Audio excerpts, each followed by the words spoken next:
بینەرانی بەڕێز دار شوێنێکن سڵاوتان لێبێت من کامەران حاج عومەر باسی ڕۆژتان پێشکەش دەکەم. باسی ڕۆژ ئەم ڕۆژ دوو تەوەر شرۆڤە دەکات. تەوەری یەکەمان تایبەت دەبێت بە ڕەوشی ئێستای عێراق. ئایا کێشەکانی ئێستای عێراق داهاتووی عێراق بەرەو چێ دەبات؟ ئایا عێراق لە ئایندەدا دابەش دەبێت یاخود بە یەکگرتووی دەمینێتەوە؟ بۆ قسەکردن لەسەر ئەم پرسە لە بەغداوە بە شێوەیەکی ڕاستەوخۆ دکتۆر موسەنا ئەمین سەرۆکی فراکسیۆنی یەکگرتووی ئیسلامی کوردستان لە پەرلەمانی عێراق لە بەغداوە لەگەڵمان دەبێت. دکتۆر موسەنا بەخێر بێت بۆ کوردستان 24. دکتۆر وەکو بینیمان سەرۆکی پەرلەمانی عێراق سەلیم جبوری پاش ئەوەی لەلایەن وەزیری بەرگری عێراقەوە تۆمەتی خرایە سەر تۆمەتی گەندەڵی سەردانی دادگای عێراقی کرد لە ماوەی دوو کاتژمێردا سەلیم جبوری کەیسەکەی داخرا. خوێندنەوەتان بۆ ئەم مەسەلەیە چییە؟ چۆن دەکرێت کەیسێکی وا گەورە بە ماوەی دوو کاتژمێر دابخرێت؟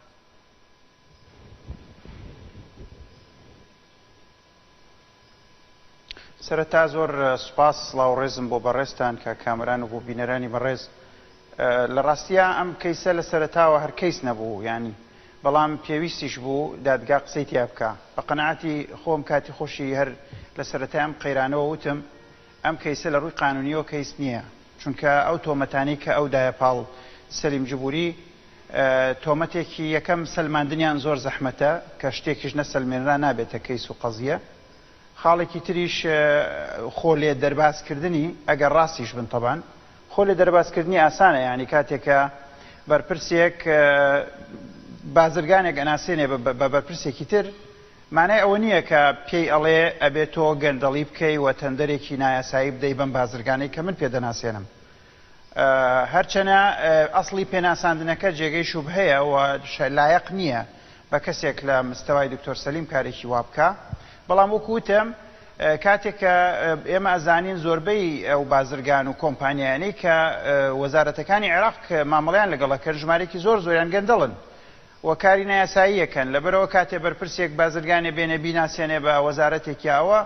ئەسڵی ئەم کارە ئەگەر بێت و ئەو بازرگانە کەسێکی ڕەسەن و باش بێ و خاوەنی کۆمپانیایەکی جێگەی متمانە بێ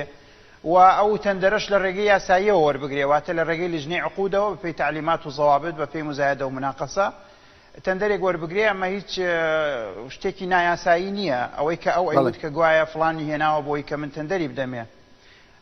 خۆ سەلیم جبوری بەوینەوتوە بڕۆ بەدەر لە یاساوە بەدەر لە تعلیمات و بە شێوازێکی ناقانونی تۆ بڕۆ ئەم تەندەرە بدە بەم کەسە. خۆ ئەوەی نەوتوە ئەگەر وتوێتیشی ئایا چۆن ئەی سەلمێنی وتوێتی. لەبەرەوە من بە قەنەعەتم وا بوو لە ئەسڵەوە ئەمە کەیس نییە و ئەمە ڕاکردنێکی سیاسیانەیە کە وەزیری دیفاع ئێوێ وەڵامێکی ناڕاستە و خۆ بدە عاتیفە بەکاربێنێ زۆر پەرلەمان شەق بکا سەفی پەرلەمان بۆ ئەوەی کە کەیسەکەی خۆی بباتەوە، نەک بۆ ئەوەی کە ئەگەر وایە بۆچی وەزیری دیفاع بێدەنگ بووە لەم گەندەڵیانە ئەماوەی پێشوو بۆ ئێستا کە خۆی ئیشی بەم قەزیاری بێنێ. بەڵام دکتۆر موسەنا ئەگەر تەمەشای لێدوانەکانی بەرپرسانی عێراقی بکەیت چ سونە چ شیعە، بۆ نمونە ئوسامە نوجەیفی کە سەرۆکی ئەو کوتلەیە سەلیم جبوری تێیدا ئەندامە بازدەوە دەکاتن کە سەلیم جبوری ئێستا ینی شاوی ئەوە نەماوە بمینێتەوە لە پۆستی سەرۆکی پەرلەمانی عێراق بەهۆی ئەو تۆمەتێک کە وەزیری بەرگری ئاراستەی کە دەلاکی دیکەەوە حوسێن شەهرستانی کە ئەویش سەرۆکی کوتلەیەکی گەورەی شیعەکانە لە نێو پەرلەمانی عێراق ئەویش دەڵێتن ئەو تۆمەتانەی کە خالد عوبەیدی ئاراستەی سەلیم جبوری کردیە تۆمەتەکان ڕاستەقینەن و بەجددی سەلیم جبوری تێوەگڵاوە لە پرسی گەندەڵ.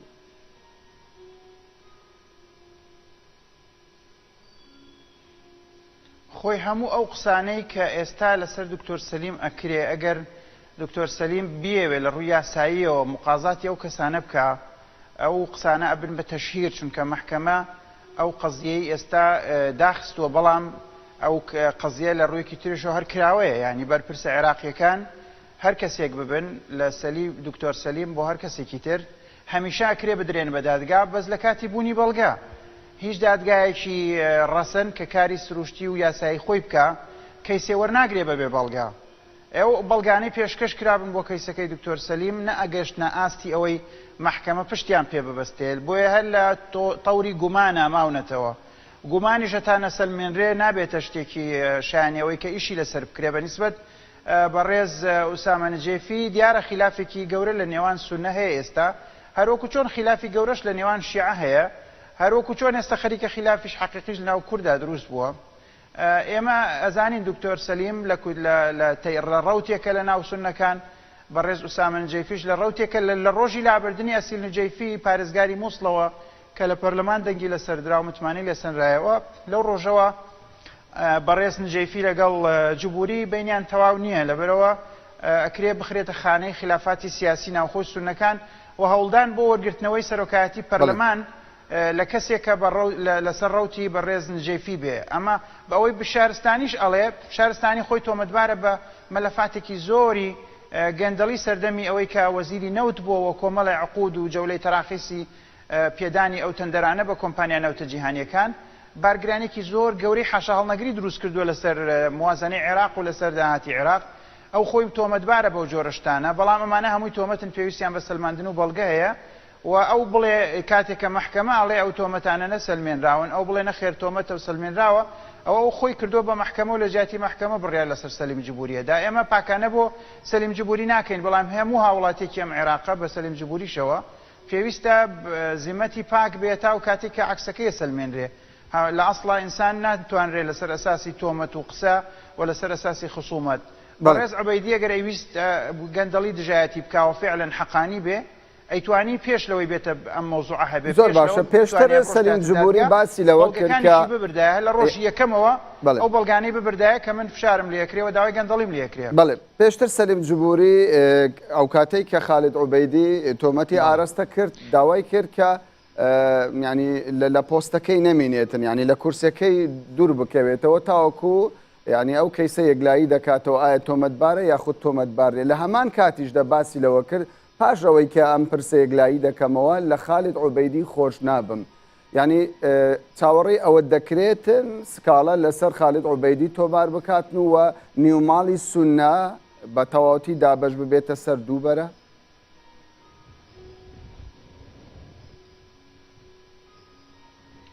خۆی مافی خۆیەتی لە ڕووی قانونیەوە دکتۆر سەلیم و هەر کەسێتریش ناوزڕاندنی پێ بکرێ مافی خۆیەتی کە ینی داوا قەیدکە لەسەر ئەو کەسەی کە ناوزڕاندنی پێکردووە و ئەم ناوزڕاندنە بۆ بەرپرسێکی گەورەی وەکو سەلیم جبوری کە سەرۆکی موسسەی دەستوری گەورەی پەرلەمانی عێراقا بێگومان تۆمەتێکی کەم نین و ئەم تۆمەتە تاسیرێکی گەورەیە بێ لە مستەقبەلی سیاسی ئەو شەخصە و حاڵەتی معنەوی ئەو کەسە و حاڵەتی اعتیباری ئەو کەسە بۆیە ئەمانە لە ڕووی یاساوە بە تاوان دانرێن و پێویستە دادگا مامەڵی جدی لەگەڵا بکە و هەموو جۆرە ناوزڕاندنێکی لەو شێوەیە ئەگەر بێت و کەسەکە نتوانێت بیسەلمێنێ کە خالید عوبەیدیە ئەوە تۆمەتەکە ڕاستەوخۆ ینی حکومەکەی ئەو ڕوونە و حکومەکەی ئەو دەرەچێت کە بەوەی ناوزڕاندنی کردووە تەشیری کردووە بێگومان لە ڕووی یاساییەوە بەس ئەوەی کە باسم نەکرد مەوزوعی دکتۆر سەلیم و سەرۆکایەتی پەرلەمان هەموو جارێک 110 پەرلەمانتار ئیمزا کۆ بکەنەوە لە جەلسەیەکە کە نیسابی یاسایی هەبێ ئەکرێ سەرۆکی پەرلەمان و سەرۆکایەتی پەرلەمان بگۆڕێن ئەوە شتێکی ئاساییە و طبیعیە ینی ئەوە مافێکی سەلیم جبوری خۆشی باسی ئەوەی کردووە کە هەر کەسێ ئێوە سەرۆکی پەرلەمان لابەرێ ئەوە لە ناو پەرلەمانەوە ئەتوانێت ئەو کارە بکە بۆ کۆکردنەوەی 110 ئیمزا و دەنگدانی ئەغلبێتی پەرلەمان لەسەر ئەوەی کە لا ببرێن ئەوە مەسلەیەکە پەیوەندی بۆەوە نییە بەڕێز ئوسامە نجەیفی سەرۆکی پەرلەمان دیاری ناکە ئێستا بەڵکو پەرلەمانتاران خۆیان ئەتوان سەرۆکی پەرلەمان دیاری بکەن بڵێ دکتۆر مسەنە ئەگەر تەمەشای ئێستا ڕۆژی ئێستای عێراق بکەی لەبارەی دۆسەی گەندەڵی وەکو دەزانرێتن عێراق لە پێشەوەی وڵاتانەیە کە زۆرترین گەندەڵی تێدایە ناوی هەر بەرپرسێک دەهێنرێتن لە عێراقدا بە شێوەک لە شێوەکان باس لە بوونی کەیسی گەندەڵی دەکرێتن بۆ نمونە جەنابتان ئاماژەتان بە حوسێن شەهرستانی کرد و تەنانەت خالید عوبەیدی ئێستا لێپرسینەوەی لەگەڵدا دەکرێت سەلیم جبوریش بە هەمان شێوە زۆربەی بەرپرسانی عێراق تەنانەت باز دەوە دەکرێت زۆربەی سەرۆکی فراکسیۆنەکان لە نێو پەرلەمانی عێراقی ئەوانیش کەیسیان هەیە ئەگەر ئەو هەموو کەیسە هەبێتن بۆچی تاوەکو ئێستا هیچ بەرپرسێکی باڵە لە عێراق ڕوبەڕووی دادگا نابێتەوە بۆچی لێپرسینەوە لەگەڵ بەرپرسانی عێراق ئەستەم بووە؟ ئایا عێراق وەکو دەوڵەت وەکو خاوەن سیادە شکۆمەندی نەماوە؟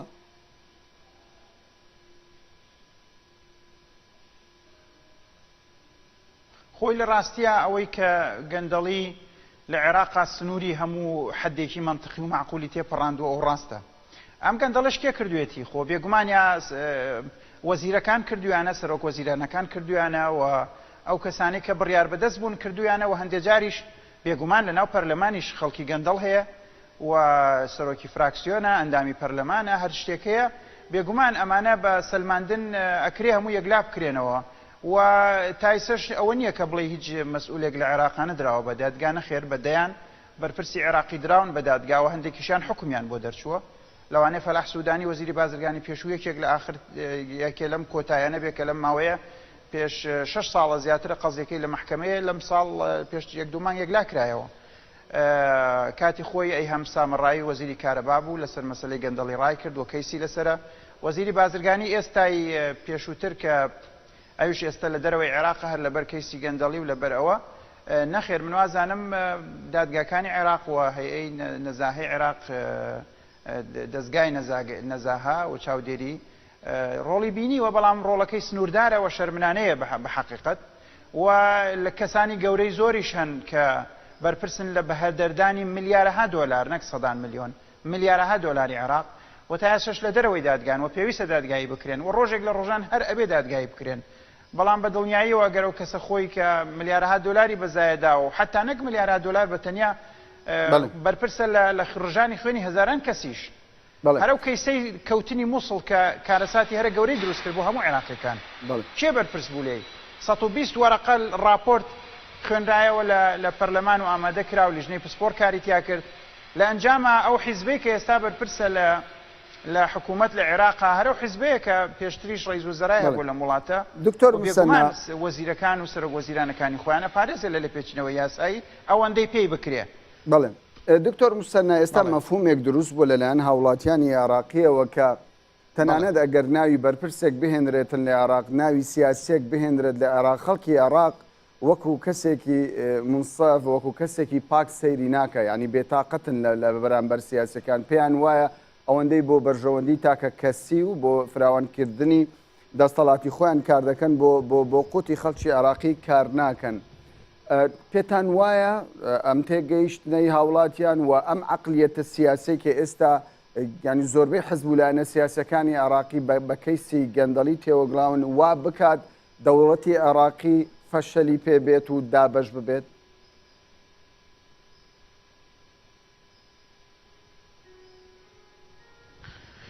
بە دڵنیاییەوە یەکێک لە هەرە کارەساتبارترین شت لە هەر وڵاتێک کابریتیە لە گەندەڵی و من زۆر جاریش وتومە ئێستا شەیڵێم لە پەرلەمانیش 2-3 جار وتومە کەوا کەیسی تیرۆر کەیسی دەرەجە دووە لە چاو کەیسی گەندەڵی، چونکە گەندەڵیە تیرۆر دێنێ. داعش خەتەر نییە و خەتەریش نەئەبوو ئەگەر گەندەڵی نەبووایە. ئەو گەندەڵی کە لە وەزارەتی بەرگریا هەبوو، ئەو گەندەڵی کە لە سەرۆکاتی وەزیرانی پێشووە هەبوو، بێگومان ئەوە بوو بۆ سەبەبیەوەی کە تیرۆر بێتە ئەم وڵاتی ئێمەوە و کۆمەڵێک زۆر تەقینەوە کە خوێنی هەزاران کەسی کردو بە قوربانی و گیانی هەزارە کەسی لە بین بردووە. ئەو تەقینەوانە ئەگەر بێت و دەستگایەکی ئەمنی هەبێ، چاودێری باشی خەڵک بکاوە، ئەجیزەی باشی کەشفی متەفەجیراتی هەبێ، ئەوەی هەبێ ژمارەی ئەو قوربانیانە زۆر کەمترە بوون لاوە. بە دڵنیاییەوە هەر کەسێک هەڵبێتەوە لە عێراقا پڕێتی لە گەندەڵی و هەموو جمگەکانی ئەم وڵاتەدا ڕزیوە بە گەندەڵی و هەر ئەمەشە بێگومان لە ئەخیرا ئەگەر بەردەوام بێ بەم شێوەیە عێراقەکە بە دەولە فاشیلە فەیلەر ستەیت. یعنی ئێستا عێراق بەرەو ئەوە ڕوا کە دەوڵەتێ بێن نەتوانێت دەوڵەی فاشیلە و دەوڵەتەیە کە ناتوانێت بژێوی و ئەمن و ئاسایش و پێداویستی سەرەتاییەکانی حکومڕانی و بەڕێوەبردنی خەڵک دابین بکە. عێراق ئێستا لە کۆنتترۆل دەرچووە بەڕاستی و ئەگەر بێت و جوهدێکی گەورە نەکرێ و بە زووی فرێ ئەم حاڵەتە نەکەون، بە دڵنیاییەوە ئەم وڵاتە بەرەو دابشبوون ئەڕوا بەرە و وێرانبوون ئەڕوا بەرە و قات و قڕی ئەڕوا بەرە و تێڵکەڵ پرژان و شەڕی ناوخۆ ئەڕوا. ئەو ئەمڕۆ بنمونە لە لەژنەی عەلاقاتی خارجیە مە باسی مەسەلەی حەشدی شعبی کرا. من لەسەر ئەو کەیسە وتم حەشدی شعبی و جەماعەتە چەکدارەکانی تری عێراقیش تاوانی زۆر قێزەون ئەنجامەدەن و بە وێنەش ئەیگرن و شانازیشەکەن بڵاویشەکەنەوە لە ناو میدیا و سۆشال میدیا و ئەمانە و ڕسمی خۆشیانەگرن هیچ ترسێکیشان لە لێ پێچینەوە نییە وتم بەڕاستی من هەست بە شەرمەزاریەکەم هەست بە شەرمەزاریەکەم لە دەوڵەتێکە ئەژیم مجریمێک بە ناوی حەشدی شعبیەوە ئەتوانێ قێزەونترین تاوان ئەنجام بە و بڵاویشی کاتۆ ڕسمی خۆشی بگرێ شانازیشی پێ بکە بە هیچ شێوەیە قەزا و دادوەری عێراقیش لێ نەپێچێتەوە هەندێک کەسیش بیانەوێ بەم حاڵەشەوە حەشدی شعبی بخەنە ئاستێکی وا پیرۆز کەس ناتوانێت ڕخنەی لێ بگرێت ئەمە حاڵێکی زۆر سەیر و سەمەرەیە لە کاتێکە حەشدی شعبی مؤسسەیەکی دەستوری و قانونی نیە لە وڵاتە ڕاستە مؤسسەیەکی فەرمیە و بودجێ بۆ دابین کراوە و ڕۆڵیشە بینێ لە دژایەتیکردنی بێگومان تیرۆر و داعش ڕۆڵەکەشی دکتۆر موسەنا ئەگەر عێراق بەرەو هەرسێنان بچێتن ئەگەر عێراق بەرەو هەرسێنان بچێت ینی بەرپرسانی بەشێک لە بەرپرسانی پێشمەرگە لە هەرێمی کوردستان ئاماژە بەوە دەدەن کە لە دوای شەڕی داعش حەشدی شعبی خۆی ئامادە دەکات بۆ شەڕکردن لەگەڵ کورد ئێوە لە بەغدان و لە نزیکەوە ئاگاداری جموجۆڵەکانی حەشدی شعبین پێتان وایە لە داهاتوودا لە دوای داعش حەشدی شعبی ببێتە هەڕەشەیەکیش لەسەر هەرێمی کوردستان؟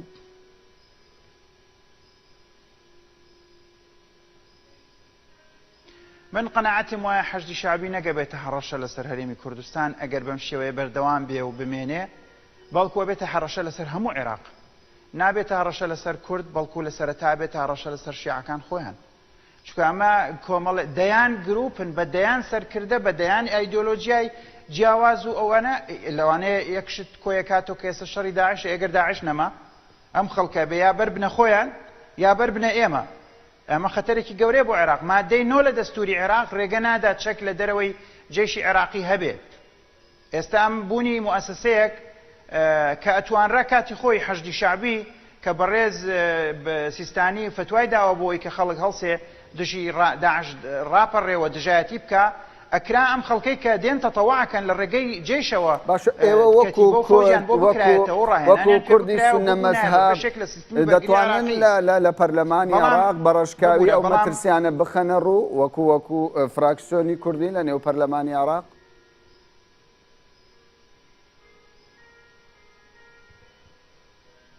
پەرلەمانی عێراق ئێستا ئامادە نییە گوێ بۆ ئەم جۆرە قسانە بگرێ بەداخەوە ئەمڕۆژ کە من لە لیژنەی علاقاتی خارجی ئەم مەوزوعەم و ڕوژاند ڕاستەوخۆ لە دەنگەکانی هەڵبژاردن ئاستم پێی کرد ینی وەزعەکە زۆر نالەبارە لە لێرە و ئەم جۆرە قسانە بە ئینێکی زۆر وەکو تاوان وەرەگیرێ یعنی لەبەرەوە گوێچکەیەک نییە بۆ بیستنی ئەم قسانە ئێستا بەڵام بە دڵنیاییەوە ئەگەر لەگەڵ تاکە کە قساکەی لەگەڵ سەرکردە شیعەکان خۆشیان بە سەرۆگوەزیرانیشەوە هەست بە مەترسیەکە لە حەشدی شعبی ئەلبەتە لێرە ناکرێ باسی حەشدی شعبی بەگشتی بکرێ من باسی هەندێک لە تاقم و گروپەکانی ناو حەشدی شعبیەکەم و باسی ئەوەکەم کە تۆ دەستکەوتی گەورەی عێراق ئەوە بوو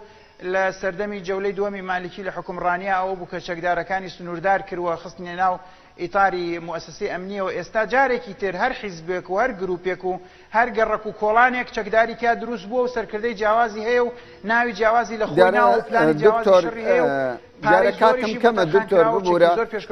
دەمەوێت ئەوە بپرسم کۆنتڕۆلکردنی بەڕاستی خەتەرێکی گەورەیە ئێوە وەکو فراکسیۆنی یەکگرتووی ئیسلامی کوردستان و تەنانەت فراکسیۆنی کۆمەڵی ئیسلامیش داواتان کردبوو کە ئەندامتان هەبێت لە لیژنەکانی نێو پەرلەمانی عێراقی و تەنانەت مافی ئەوەشتان هەبێت لە یەکێک لە لیژنەکان سەرۆکایەتی بکەن ئایا پەرلەمانی عێراق بەدەم داواکاریەکەی ئێوە هاتووە ئەگەر بەدەم نەهات ئێوە هەڵوێستان چی دەبێت؟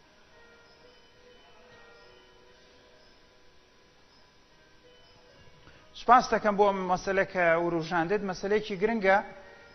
ئێمە لە ڕاستیە زۆر بە نیگەرانی و بەداخ و کەسەرێکی زۆرەوە ئێڵێم ینی زۆر بەداخەوە بۆ ئەو کوردەی کە هەمیشە باسی یەک ریزی و یەک نیشتیمانی و یەک نەتەوەی و نازانم یەک مەرامی لە کاتێ دێتە سەر هەر جۆرە پشکێک کە بەش بکرێ ئەگەر زۆر کەمبایەخیش بێ هەست بە خۆپەرستیەکی زۆر بە بیرتەسکێکی زۆر بە نەفەستەنگیەکی زۆر بە کوردبینیەکی زۆرەکەی لەناو حیزبە سیاسی کوردستانیەکانە کە بەداخەوە تا ئێستاش تا ئەم لەحزەیەش کە بە مافی ئینتیخابی خۆمان ئێمە وەکو یەکگرتووی ئیسلامی کوردستان کە زیاتر لە 11 خاڵ و نیومان هەیە 10 خاڵ پێویستە بۆ ئەوەی کە تۆ سەرۆکی لیژنەیەکە دەبێت تا ئەم لەحزەیەش سەرۆکی لیژنە بە یەکگرتووی ئیسلامی کوردستان نەدراوە و ئێمە چاوەڕێین ئەوان ئەو غەڵەتە ڕاستکەنەوە ئەگەر ڕاستی نەکەنەوە بێگومان ئێمە لەو ئەو جۆرە پاشکوخستن و بەڵێ دکتۆر. یعنی پراوێز خستنە شەرمەزارەکەین و لێرە شۆڕایەگەێنم جارێکی تر ئێمە بەشێک نابین لە ئەو ئێتیلافی فراکسیۆنە کوردستانیانە ئەگەر بێت و ئەم ناحەقیە تێپەڕێ و کاتی خۆشی وتومان ئێمە داوای شخصی خۆمان ناکەین بەس کوتلەی ئێمە حیزبی ئێمە کە حیزبێکی محتەرەم و بەڕێز و سنگێکی گەورەی لە ناو کوردستانە هەیە و ڕۆڵێکی کاریگەری لە کوردستان و عێراقیشا هەیە و بووە لەوە پێشیش ئێستا مافی خۆیەتی بە داوای استحقاق انتخابی خۆیمانەکەین. زۆر باشە دکتۆر کاتم تەواو بوو. 5 جێگری سەرۆک 5 بڕیاردەری لیژنە 15 پۆست درراوە بە کورد لە 2 ساڵی یەکەمە هیچی نەدرابوو بە یەگرتو. زۆر باشە دکتۆر پەیامەکەت گەیشت پێم وابێ هەرچی ویست دەیکرد دکتۆر موسەنا ئەمین سەرۆکی فراکسیۆنی یەکگرتووی ئیسلامی کوردستان لە پەرلەمانی عێراق زۆر سوپاست دەکەین کە بە شێوەیەکی ڕاستەوخۆ لە بەغداوە لەگەڵمان بوو. دووبارە سوپاس. بەڵێ بەڕێزانم ئێستاش دەچینە ناوبڕێک و دواتریش دۆسەی دووەمی باسی ڕۆژ دەکەینەوە.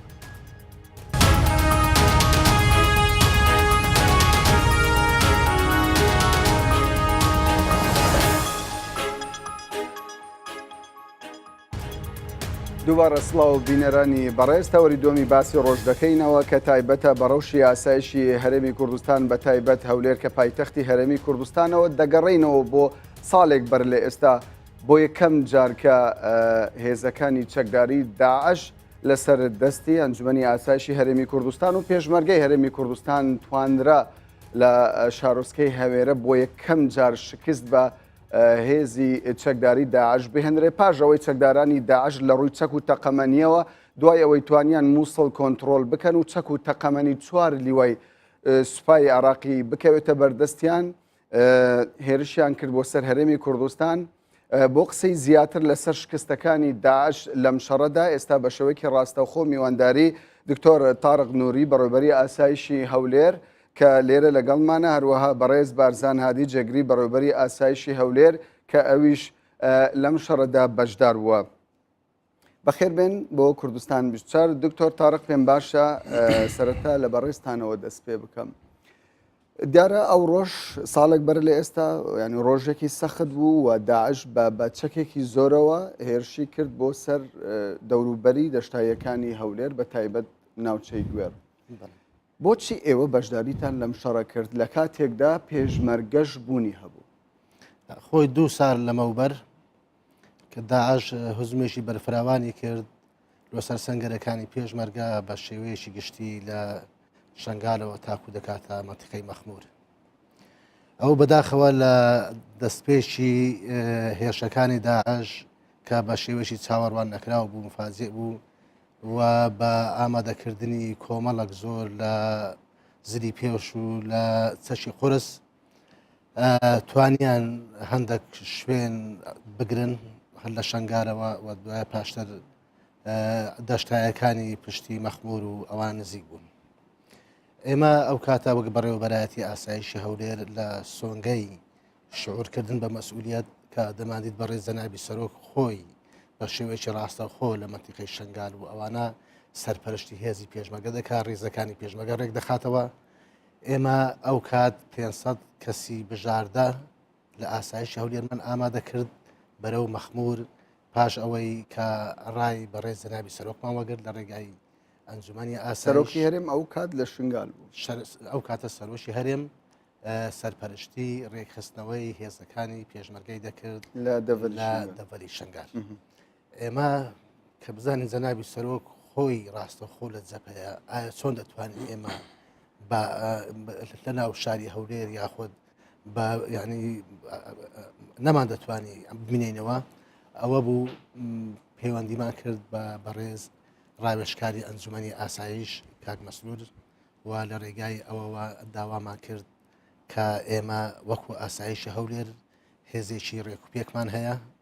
ئەو هێزە پێشتر ئامادەمان کردو بۆ ڕوبەڕووبوونەوەی هەر ئەگەرێک لە ناو شاری هەولێر. هێزەکەمان هێزی سەربازی بوو و هەروەها هەندێک چەشی قورسیشما هەبوو وەکو ئەزمموی شەڕی دەرەوەی شاری هەبوو. ئەزمموی شەڕی جەبهەی نەبوو بەڵام کۆمەڵک تەدریب و کۆمەڵک لە ڕووی تەدریبەوە زۆر پێشکەوتوو بوو زۆر باش بوو و چەند جار بە شێوەیەکی تەجریبیش هێزەکەمان ئامادە کردبوو ناو شاری هەولێر بۆ ڕوبەڕووبوونەوەی هەر ئەگەرێکی سەربازی و یاخود ئێرهابی داعشەوە. ئێمە 500 کەس لەو هێزە ئامادەمان کرد لە پاش ئەوەی ئەوان هێرشی چریان کردەوە سەر مەنتیقەی مەخمور ئێمە لەو 500 کەسا 200 کەسمان لە سنووری ڕێگای هەولێر گوێردانا کە مەنتیقەیەکە پێی دەرێن مەنتیقەی شەمشولە و زاگا و هەروەها ژمارەشی لەو هێزە کە 200 کەس بوو لە مەنتیقەی زۆر گەزراوماندانا و من و کاکبارزان و چەند ئەفسەرێکی تری باڵا لە ئاسایشی هەولێر لەگە 100 کەس چوینەوە مەنتیقەی مەخمور لە پاش ئەوەی کە ئەوەندەی تواندرا شەڕ کرا و مەقاومە کرا پاشتر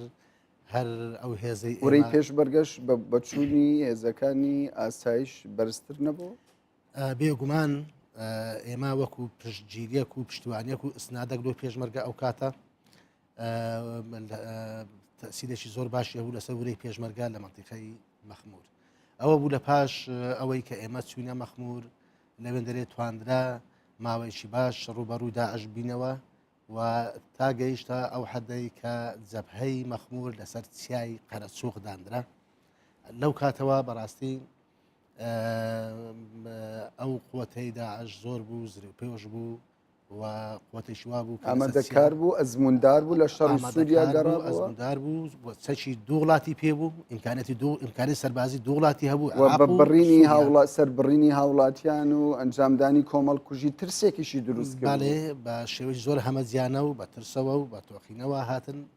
ئێمە ئەو کاتە جەبهەیەک لەسەر چیای قەرەچووق دانرا پاش ئەوەی کە هێڵەی سەربازی زۆر بەهێز لەسەر چیای قەرەچووق دانرا ئێمە جارێککە مەشاوەرەمان کردەوە لەگە جەنابی ڕاوێژکاری ئەنجومەنی ئاسایش کاک مەسرود و داوامان کرد کە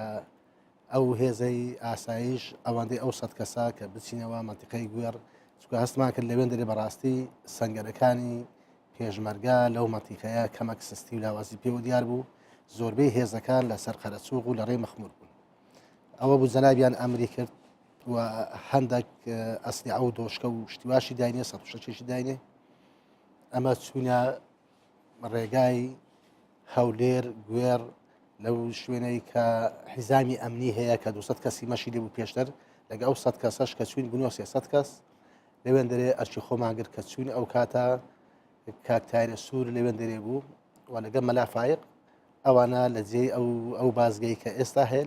لەو بازگەیە بوون ئێمە کە چوین شەو بەڕاستی سەعات 2 شەو بوو کە گەیشتنە ئەوێ لەوێ لەگەر کاک بارزان بەرنمەیەکماندانا کە پێش هەموو شتێک دونگود هەبوو لە پشتەما کە پێی دێن زاگە و شەمشولە پێش هەموو شتێک بەرنامەدانا کە بچین ناو ئەو دوو گوندە کۆنتترۆل بکەینەوە چونکە ئەو شەوەی هەبووە و دوو گوندە داعشی تێدا ئەو شەوی کە ئێمە چوین کە چوینە ئەوێ گوتیان لە ناو ئەو دوو گوندە داعش بە دۆشکە تەقی لە ڕێزەکانی پێشەوە کردووە ئێمە سعات 9 ئەو کاتە بارزان لە لای سەرەوە ڕاست و لەگەر جەماعەتێک ئەمش لای خۆیان ڕاستوم لەگە جەماعەتەکە ناو گوند و گەیشتنەوە یەک لەوێن دەرێ چوون گوند کەس داعشی لێ نەبوو و هەژنۆ بارەگای سەرەکیمان لە ناو گونددانا چونکە ئەو کاتە زۆربەی چەگەکانی داعش هەمەر بوون یعنی هەموو زری پێش بوون بۆ باشترین شت بۆ شەڕکردن لەگە زری پۆش ئەوەیە کە تۆ ناو خانووبی خانوش بەدەڕ ئەو زری پۆشە ئێوە لەوێ مانەوە با بچمە لای بەڕێز بارزان هادی بەڕێز بارزان ئێستا هێزەکانی هاوپەیمانان هاوکاری هێزی پێشمەرگە دەکەن بەڵام ئەو کات هیچ هێزێکی هاوپەیمانان لە ئەرزدا نەبوو لە ئاسمانیشدا نەبوو و تەنانەت داعش چەکی زۆر قورسی هەبوو پێشمەرگە بەو چەکە هەژارەی کە وەکو دەزانرێتن پاشماوەی ڕژێمی سەدام حوسێن چۆن توانیتان ئێوە داعش ڕابگرن قسەکانی کاک دکتۆری باسکەین لە سەرەتاوە داعش هاتنی داعش لۆ خۆی شتێکی دەولی بوو بەڵام کە ئەو کاتێک کە هات هێرشێک سەرتاسەری کرد هەر لە ڕەبیعەتا دەگاتە سعدیە و جەلەولا سەرتاسەری بوو هێرشەکەی داعش لە هەموو هێرشەکانی سەرکەوتوو بوو مەسەلەی سەرکەوتووەکەی هەندێک ئەسبابی هەبوو یەک لە ڕووی تەکنیک یەک دوو لە ڕووی چەکەکانی عێراق کە بۆ دەستی فەرقەی دوو فەرقەی سێ و قیادی عەمەلیات و ئەوەی منطقەی عەویزە و تکری ئەو چەکانە ئەو فەرقانە هەموو کەتە دەستی وا دوو چەکدارە بیانیەکانی زۆر لەگە خۆی هینابوو لە ڕەقە و لە سووریا ئەو چەکدارانی دەربازی مووسڵ کران کە ئەوانە دەربازی مووسڵکان بووە دوو پاڵ پشتی لەبەوە هەم لە ڕووی چەک هەم لە ڕووی ئەو کەسانێک کە بەشداریان کرد نوێیەکان کە هاتبوون تەجروبەی باشیان هەبوو لە سووریا لە شەڕی دژی بەشار و ئۆپۆزیسیۆنی کە دەیان کە لێوێن دەرێ دوو هێزی هاوپەیمانان نەهات بۆ سەرخەت هێزی هاوپەیمانان ئەو کاتەی هاتە سەرخەتکە هێرشی داعش زۆر نزیک بووە لە هەولێر و خوتورەشی زۆر گەشتە سەر هەولێر. بەڵام ئێوە چۆن توانیتان پێشڕەوی داعش ڕابگرن؟ بەڵێ ئەلێ رەشتەك لە بۆ تاریخ یعنی وەکو مێژوو وەکو تاریخ ئیرادا و بڕیارشت حکوم دەکا هەموو شەڕک هەموو عسمکردنی شەڕەکی ئیرادەیە و لەگەر بڕیاردانە ئەو ئیرادەیەش ئەمە لێرە ناشارین و جەنابی سەرۆک دروستی کرد چونچی هەمومان تەواوکەری پێشمەرگە و پێشمەرگە و ئاسایش هاور دووچیان لە یەک زەستەنا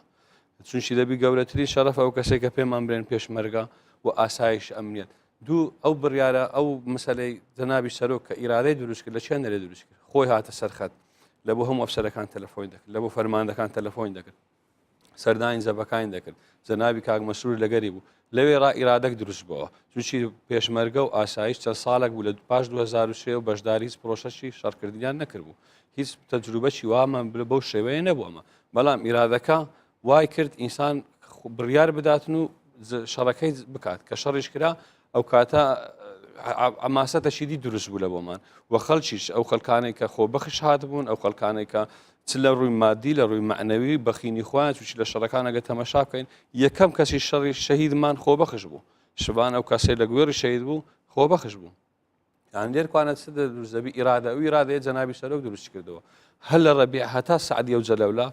داعش توانی سەنگەرەکانی مە هەموو بشێنی ئەوجا بە ئاسایش و پێشمەرگە و سەنگەرەکانی کوردستان ئەمە ئەو ناوی دەتوانین لێ بنێین بتوانین برێن سەنگەرەکانی کوردستانیشکان بەڵام ئیرادەك دروست بوو ئیرادەك دروست بوو کە مقاومەت بکرێ خۆڕاگری بکرێ دوو لە پاش ئەو ئیرادە و مقاومەتێک کە کرا نەتەوەیە گرتوەکان ئەمریکا هێزی هاوپەیمانان توانیان بەشداری شەڕەکان بکەن بەڵام ئەو کاتی کە جەنابەت باس دەکەی کە یەکەم هێرشکە کرا ڕۆژی دووەمی بەشداریکردنی هاوپەیمانان بوو ئەو ڕۆژی دەورێکی باشیان دیت بەڵام ئەمە بڕوامان ئاگادار نەبوون کە هاوپەیمانان فڕۆکیان هاتیە و هاوکاریمان دەکەن ئەوە بوو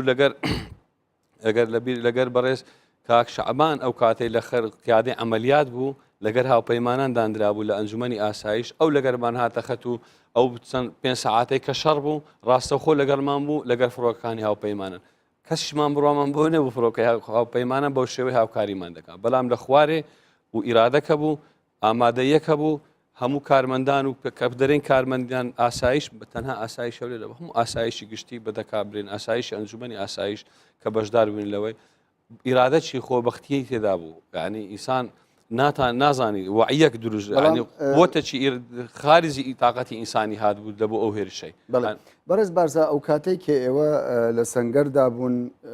لە هەولێرش مەترسی ئەوە هەبوو کە شانە نستوەکانی داعش کە زۆر جار دەگوترات کەس نازانێتن هەیە یاخودنیە بەڵام مەترسێک لەسەر هەولێر هەبوو چۆن ئێوە توانیتان ناو شارش کۆنتڕۆڵ بکەن بەخۆی مەسەلەی هەولێر جغرافیای شاری هەولێر لەگەر هەموو شارەکانی دیجوهێزە هەم لە ڕووی جغرافی ئەرزی هەم لە ڕووی مشتماعی کۆمەڵگەکەمان لە هەموو ڕۆکانی تێدا ئەمە زۆرترین ئاوارە بەربەشی پشتی هەولێر کەتیا لە هەولێر دێژیرکرانی چەند کەمپەکمانەیە دوو ئەو ڕۆژێک کە ئەمە بەشداری چوینە جەپەکان و چوینە پێشەوە بەشی دووەمی ئاسایشمان هێشتەوە لە ناو شارەکان بە هاوکاری لەگەر دەستگای ئەمنیەکانی تر وەکو پۆلیسی ئامادە و دەستگا حیزبیەکانی شەوکاتی هاتنە سەر خەت لەگەرمان وەکو لقی دوو ئەوانە شادنە هەموو خەڵک هاوکاریەکی زۆر باش کردین ئەو کاتی چونچی بەتەنها ئەمە هیچمان پێ نەدەکرا بەڕاستی چونچی بووبووینە دوو بەش ئەو دوو بەشەش بەشەی گەورەمان لە جەبەکان بوو بەشەشمان لە ناو هەولێر بوو بەڵام مشکلەی ئێمە چ بوو ئیک ناو هەولێر هەم ئاوارەی زۆرمان هەبوو هەم خەتی جەپەی تەماسمان لەگەردا 30 کیلۆمەتر بوو یعنی 30 کیلۆمەتر بینی هەولێر و جەپەی بوو بەڵام ئەو بەشەی ئەو کە لە ناو هەولێر بە زیمانەوە ئاسایشانەی بەڕێوەبەراتی ئاسایشی گشتی و بنکەکان و هەردوو بەڕێوەبەراتی ناوشار دەورێکی چالاکیانەوە بەڕاستی توانیان کۆنتترۆلی بە ئارامی ببینێتەوە ناوشار دەگەڕێمەوە لای بەڕێستان دکتۆر تارق دیارە ئەو کات کە ئێمە لە هەولێرێ بووین بەشێک لە هاوڵاتیان مەترسی ئەوەیان هەبوو کە داعش بگات بە هەولێر تەنانەت بەشێک لەو هاوڵاتیانە خەریکی ڕۆیشتن بوون جێهێشتنی هەولێر بوون بەڵام ئەوەی من کە بینیم ئەوە بوو هێزەکانی ئاسایش لە خاڵەکانی پشکنین داوای لە خەڵک دەکرد بگەڕێتەوە ماڵی خۆیان و سەر و ماڵیشیان پارێزراوە چۆن ئێوە ئەوەندە دڵنیا بوون لەوەی داعش نەگات بە هەولێر و سەر و ماڵی هاوڵاتیانیش پارێزراوە لە کاتێکدا هەم مەترسی لە بەرەکانی شەڕ هەبوو هەم مەترسیش لە نێوەخۆی هەولێریش هەبوو ئێمە ئەو کاتای کە جەنابەت باز دەکەی دەتوانم بڵێم شەوی حەفت لەسەر هەشتی هەشت بوو 2014 ئەو شەوە ئەمەش خەبرەما هەبوو بنکانی خۆمان لەسەر خەت بوو ئاگداریان کردی کە خەڵکێک لە هەولێر هەستی بە مەترسی کردیا دەیانەوێتن حرەکەشی غێری طەبیعی هەیە خەرکەکەیە قەلەقە لە وەزعەکان ئەو کاتە ئێمە لە ناو شاری مەخمور مقابلێکی تەلەڤیزیۆنیمان کرد و خەڵکمان دڵنیا کرد و گوتمان ئێمە خۆمان لە مەخمورین فەرقی بینی مەخمور و بینی هەولێر ڕەنگە 56 کیلۆمەتر بی یعنی حدودی 50 کیلۆمەترە جیاوازی ڕێگاکە ئێمە خۆمان لە مەخمورین کە لێودرێ مقابلەیەکمان کرد ئەو کاتە دڵنیایی خەڵکمان کردەوە واروها بنکانی ئاسایش هەمووی وەکو خۆیان مابوون ئەو هێزەی کە هیناومان و ئەو مەحوەرە لەو مەحوەری مەخمور گوێڕ ئەوە هێزێکی حرەکات و سەربازی خۆمان بەڵام هێزە ئاساسەکەی لە بنکەکان وەکو خۆیان مابوون و هەمومان کردا حالەتێکی ئامادە باش کە لەسەر شەقامەکان تەوزیع بوون هەر کەسە لە شوێنی خۆی دڵنیایی خەڵکی کردەوە کە وایان باس کرد کە برانی ئاسایشمان برانی پێشمەرگا ئێستاوا لە جەپەنە لە مەخمورن لە گوێڕن مانە ئەوێ هەولێر پێویستی بەیس قەلەقێک ناکە ئەو کاتە ئەوە بوو لە خاڵک یعنی ناو هەولێر خاڵی پشکنین دانراوە سەیتەراتی مۆقەت دانراوە لە سەیتەرە خاڵە گشتەکانیش ئاگاداری هەموو خەڵکمان کردەوە کە ئەو قەلێخە من بە سەراحەت هەندێک برادر بەو دوای باز دەکەنەوە دەیانگۆ ئەو کاتەی کە لەسەر شاشەی تەلەڤیزیۆن کە جەناوی پارێزگاریان دیت لە مەخمور قسەی کرد و ئێمە کە قسەمان کرد دڵنیایەکی زۆر باشی دا بە خەڵک کە تاکوی ئێستا پارێزگار و مەسئولی لەق و کاکەمی نەزار ئەندای مەکتەبی سیاسی و ئێمە وەکو ئاسایش خۆمان لە مەخمورین لە بەرەکانی زەنجین و لەوێ خەڵک ئەو شەوە دڵنیا بووە بەڵام پاشتر هەتاکو دەی مانگ ئێمە کە باسم کرد چوونە شەمشورە و زاگا ئەو کاتە حەبینی ڕۆژی هەشتی مانگ بوو ڕۆژی نوێی مانگ و دەی مانگ لەوێ بووین مشاورەی کاک مەسوورمان کرد جارێکی تر پێمان گوت ئێمە ئیرادەی ئەوەمان هەیە کە هوزوم بکەین هوزومێکی مقابل بکەین بۆ داعش کەواتە نەوەک بەرگری بەڵکو دەتوانن هێرشی ئەمە ئێستعدادی خۆمان پیشاندا کە هێرشیشی پێچەوانە بکەین ئەوە بوو ئەو هێرشە بەڕاستی یەکەم هێرش بوو و ئەو جەنابی کاک مەسرور ئەو لە ئیمکانیاتیمە و لە تااقاتیمە دڵنیا بوو بەڵام ئەو کاتە پرسی جەنابی سەرۆکی کرد ئەویش موافقەیدا و گوتی باخوا پشتیوانیان بیشاڵە لە پاشەوەی کە پێداویستی سەربازی و تەقامێنی و ئەسلیعی باشیان بۆ ئامادەکردین ئێمە لەگەر کاک بارزان و لەگە برادرانی تر لە بەڕێوەبەراتی ئاسایشی هەولێر هێزێکمان ئامادە کرد لە بەرەبەیانی دەی هەشتی 2014 واتە پێش 2 ساڵ لەمە بە ڕۆژ وەکو ئەوڕۆ ئەو کاتە هێزێکمان کرد بە 3 مەحوەر لە 3 مەحوەرەوە هجوممان کرد من و کاک بارزان زادە و زادە چوونە خوارە لۆیان و هێزی لای دەستە چاپ بەڵام ئایا هیچ هێزێکی دیکە لەگەڵ ئێوە نەبوو ئێمە بەڕێوەبەراتی ئاسایشی هەولێر لەگەر هەندێک خۆبەخش ژمارەیان هەژۆندە کەسەک بوون تەنها ئەوەندە بوو هێزێکی تر لەگەڵ ئێمە نەبوون ئەو هێزانێک کە لەوێ بوون لە گوندی شەمشولەوە ئەوانە بوون کە باسم کرد ئەوانە لەوێ بە زیمان بەرنامەی هجوومەکەی وها بوو تەنها ئاسایش بە تەنها هجووم بکە و ڕێگا بە هیچ کەسی تر نێن خۆبەخش یاخود هێزی پشتوانی تر بێن تا هجوومەکە بە ڕێک و پێچی بی نەک بە مشەوەشی بی خەڵکەچی ناکارە بێ و پاشتر بگەڕێتەوە خەدەکانی جەپەی ئێمە تێک بدە ئێمە تەنها بەڕێوەبەراتی ئاسایشی هەولێر لەگەر هەندێک خۆبەخش ئەوە بوو قرارماندا کە هجووم بکەین ئەو کاتە بەڕێز مامۆستا جەمال لە مەحمەل شیشەکە بوو لە پشتەوە من بەخۆم ئتصالم لەگە کرد بە تەلەفۆن ئاگاداری جەنابی کردەوە گوتم دەمانەوێت هجووم بکەین هێرش بکەین بۆ سەر داعش ئەویش پێی غەریب بوو گوتی ڕێیوا بوو کە هیچ ئیسنادێکمان نییە لە ئێستادا ئەو توانایە نەبی لە ئێستادا گوتی ئەو توانای نییە کەسێک نییە ئەگە تووشی شەڕێکی قورس بن ئیسنادێک نییە بێ هاوکاری تام بکە ئێمەش کە کاک بارزان باسی ئیرادەی کرد ئیرادێکی زۆر بەقوتمان هەبوو وەرەی کارمەندانی ئاسایشمان زۆر بەهێز بوو و پشتگیری سەرۆک بارزانی بۆ ئێمە ئەوەندە کافی بوو کە ئەو سیقەی بەمە کرد گوتی هێرش بکەن ئێمە بۆیە جێمان بە قسەی کەس نەدا و هێرشەکەمان دەست پێ کرد لە 3 مەحوەرەوە ئەو کاتە کاک هێرش کە بەرپرسی حرەکاتی ئاسایشە لە قۆری دەستەڕاست لە لای دەوزێ و دەوزێ ناو حاوەکان ڕابۆ گوندی هەوێرە ئەو شارۆچکەی هەوێرە وەروەها کوردۆ سوارەش کە بەرپرسی بەڕێوەبەراتی ئاسایشی قەزای خەباتە ئەو کەتە دەستی لای چەپ کە بە کەندی کۆدەرێ ڕادەسوورێتەوە لۆ ناو هەوێرە دەچی ئێمەش لەگە کاکبارزان و لەگەر مەجموعەیە کارمەندی ئاسایش بە شەقامی ڕئیسی زادەی قیڕی کە زادەی هەولێر گوێر جادە و جادە بۆیان چووی ئەوە بوو لە ماوەی تەنها سەعاتێکدا توانیمان سەیطرە لەسەر هەموو هەوێرە بکەین بە ئەوەی کە مقاومەیەشی زۆر کەمی داعش هەبوو بەڵام ئەو کاتە داعش قوتەکەی خۆیان هایش بۆ ئەو دیوی هەوێرە دەتوانم بڕێن مەتیقەی ئەبوو شیتا و مەتراد لەوێ بوون ئێمەش بەرنمەکەی ئێمە ئەوە بوو تەنها هەوێرە بگرین و ئەوەندا کە لەسەر کە گەیشتە سەر سری هەوێرە ئەو مەشروعی ئاو هەیە ئێوەمان کۆنتترۆل کرد لەگەر داعش تووشی شەڕێکی قورسی ڕوبەرنەوەش قورس بوونەوە ئەوان لە سێسار قۆرەوە هێرشان کرد بۆ سەرمان و بە سارەی زرێ پۆش و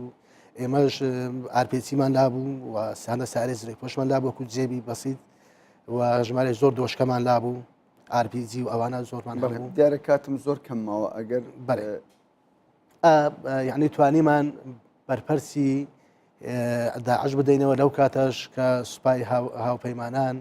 کە فڕۆکەکان لە ئاسمانەوە ئەوانیش هاریکاری ئێمەیان کرد و چەکە قورسەکەیشکە ئەو کاتە یەکەم جەنازەی داعش کەتە بن پێیمە و یەکەم هجوم بوو کە ئاسایشی هەولێر کردی بۆ سەر داعش یەکەم سەرکەوتن بوو یەکەم هێرشی پێچەوانە بوو سەرکەوتن بوو بەرامبەر داعش تۆمار کرا کە داعش لەو کاتەوە هەرات هەتاک و گوێر خۆی نەگرتەوە لەو کاتەوەش برادەران لە مەحوەری گوێر هجمیان کرد و کە توانیمان لۆ دەوری سەعات دوونی و گوێر تەواوی گوێرش کۆنتترۆل بکەین زۆر باش دەگەڕم و لای بەڕێز بارزان بەڕێز بارزەمە پێی زانیاریەکانی ئێمە بۆ یەکەم جار کە ئاڵای داعش بکەوێتە دەستی پێشمەرگە یاخود ئاسایش کەوتە دەستی تۆ چۆن بوو ئەو کات هەستی تۆ چۆن بوو چۆن ئەو ئاڵایەت هینا خوارەوە ئەو کات ئەو ئاڵایە لە گوندی هەوێرە هینامان نەخوارێ بەڵام کە هەر ئەمن نەبووم یعنی ئینسان تاریخە یەکەم کەس چێ ئاڵاکەی یەکەم کەس ئەو کوڕی ئاڵاکەی گرکارمەندێکمانە ئێستا لێرە نییانی وەلەو بە ناوی یوسف ئەو ئاڵاکە هینا خوارێ دای دەستا من هەستی ئێوە چۆن بوو هانی تەسەور کە خۆشترین ڕۆژ بیانی ئەو ڕۆژە لە کنەما خۆشترین ڕۆژ و خۆشترین تاریخ لۆ هێرشی پێچەوانە بوو پیشانماندا کە داعش ئەوە نییە کە لەبەری ڕابکەین پیشانماندا ئەوجا پێشم گوتی مەسەلەکە ئیرادە بوو مەسەلەکە مقاومە بوو مەسەلەکە خۆشەویستی شاری هەولێر بوو کەرامەت و شەرەفی خۆمان بوو دوو کە لەوێن دەرێ کە لە هەوێرەی سەرکەوتین بەڵێ برادەران هاتن جەماتی سەید هەژار هات ڕای جادر هات کاک سەران هات کاک عەبدولستار زێباری لەوێن دەرێ هات ئیمایەکانی مامەد زەماری هات ئەو کە ئەو شەڕەکرا ئەمە لێرە کە دەرین یەکەم بلێسە ئەمە هەرمان کرد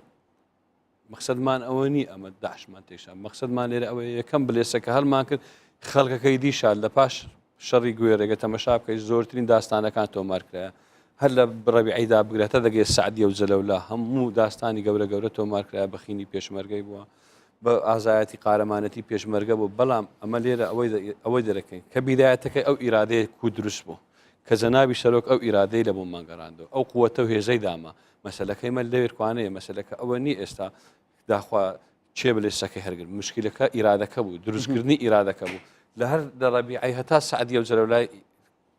هەموو لە ماوەی 2 مانگ دەتوانین برێن زۆرترین کۆنتترۆلکردنەوەی شارەکانی کوردستان و گوندەکانی خاچی کوردستان لەسەر دەستی هێزی پێشمەرگە بووە و ئێستاش لە بەردەست هێستان شەڕمان لەگەر داعشماوە سیانی هەتا ئێستا شەڕەکە بەردەوامە بەڵام یەکەم بلێسەی دژی هێرش پێچەوانە هێرشکردن لە هەوێرەی دروست بوو ئەوی لەسەر دەستی کارمەندانی ئاسایش بوو و بە شایەدی هێزی هاوپەیمانان کە هێزی هاوپەیمانان هەر ئەسڵەن ئەمە ئاگادار نەبوون کە ئەوان هاتینەوە هاوکاریمان دەکەن تا ئەو بەیانەکەی سەعات 5 کاک شعبان تەلەفۆنی کرد لە ژوورگە ئۆپراسیۆنەکان دەستی پێکرد و ئەو جا ئەمەزانیمان هێزی هاوپەیمانە ناتینە ئەوەی هاتنی هێزی هاوپەیمانانی شەر تەئسیر سەرۆک جەنابی سەرۆک بووە کە توانێت ئەو سیاستە عاچیمانەی کە بتوانی هێزی هاوپەیمانان بێتن و بەشداری شەڕەکانمان بکات لە خاوێنکردنەوەی داعش زۆر باشە دکتۆر تارق دوای 2 ساڵ چ گۆڕانکاریەک دروست بووە ئایا داعش مەترسیەکانی پێشووی هەر نەماوە بۆ سەر هەرێمی کوردستان بە تایبەت هەولێر یاخود گۆڕانکاری بنەڕەتی دروست. ئێستا داعش لە ڕووی سەربازیەوە دووچاری تێکشکانێکی گەورە بووە و معنەویاتی سەگدارەکانی زۆر خراپ ڕووخاوە. تەنها هەندێک ئەوانە نەبیتن کە ئەجانبەکان ئەوانەی کە لە دەرەوە هاتینە ئەوان لە هەندێک شوێندا هەوڵ دەدەن بە کردداری خۆکوژی و بەوانە بکەن ئەگەرنا داعش هیچ مەترسێکی سەربازی نەمایە لەسەر هەرێمی کوردستان کە بێ بتوانانی شوێنێک داگیر بکە لەبەر ئەوەی ئێستا هێزی پێشمەرگەی کوردستان لە بەقوەترین خاڵی خۆیتی لە بەقوەترین لە بەرزترین ئازدایە لە ڕووی پارێزگاریکردن لە ڕووی ئەوەی کە بە باشترین شێوە بتوانیتن کە پارێزگاری لە خاچی کوردستان بکە و ئێستا ئەسلیعەکانمان چەکەکانمان چەکی باشن. ئەگەر مەخارە پێ بکەن لەگە 2 ساڵەوە پێش فەرقەشی شاسە هەیە فەرقەشی زۆر گەورە هەیە لە ڕووی چەک کە ئێستا ئەو چەکەی پێشمەرگە دەست پێشمەرگەیە چەکەشی هەتا حەدێک مەقارەت بەو کاتە پێشکەوتووە و ئێستا خەرک یعنی ئەو کاتە کە خەڵک ورەی ئەوهای دەویست کە وەکو جەناوت باست کرد دەویست هەولێر شارەکان سۆل بکە ئێستا بە پێچەوانەوە خەرک زۆر باش قسە بدەین کەمتر لێ خولەکەم ماوە کاک بارزان دەمەوێت بپرسم هەولێر ئارامە ئاسایشی بە ئارامی دەمینێ هەولێر تا ئێستا ئەو داقەی تێدان هەولێر لەو پەڕی ئارامی هەر بە ئارامیش دەمێنێتەوە چونکە ئەمە ئەگە تەمەشای دەوروبەرمان و وڵاتانی دەرەوە بکەین دەبینین داعش چ خطورەشی لەسەرەوەن بەڵام ئەمە بە هاوکاری خەڵکی خۆمان و بە هاوکاری خەڵکە خۆشەویستەی لە شاری هەولێر دەژی توانیتمان بەرپەچی هەموو کردەوەکانیان بدەینەوە هەتا ئەو لە عەزای تێدانێ هیچ خطورەک نییە و ئەکیدیشی دەیپارێزین و پێشمان دەپارێزر و بە هاوکاری ئەو خەڵکە دروسۆزێکە لە شاری هەولێر دەژی لە هەموو ڕووەک یعنی هەر مەقسەدمان شەڕ نییە ینی مادی و معنەوی خەڵک لە پشتمانە کەواتە ئەگەر خەڵک نەبیتن ئێستا بەدینایەتن. دکتۆر تارق نووری بەڕێوەبەری ئاسایشی هەولێر، بارزان هادی جەگری بەڕێوەبەری ئاسایشی هەولێر زۆر بەخێربێن بۆ کوردستان 24 بینەرانی بەڕێ سوپاس بۆ ئێوەشکە لەگەڵمان.